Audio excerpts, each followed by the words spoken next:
It's very difficult. It's a lot of work. What so many people call a hobby takes human beings years to master because the guitar fretboard was never designed to make it easy to remember. Historically speaking, the guitar fretboard has a different purpose, which I'll be telling you by the end of this video. But once you understand it, you will realize that taking the time and effort to master your fretboard would be absolutely worth it. Well, history lesson 1. Before the guitar was invented, the only string instrument that could play both the melody and the chords was the piano. Harpsichord, as you could hear from the name, was one such piano. History lesson 2.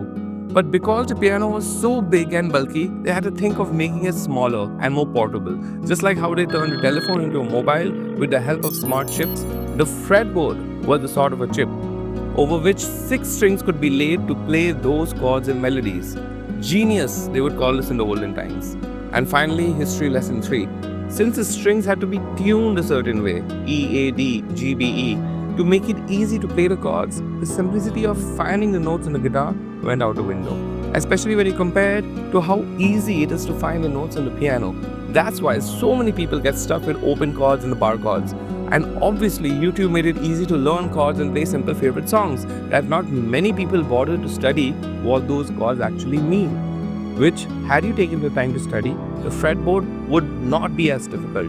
For example, right below the G major bar chord, you have the G major scale right there.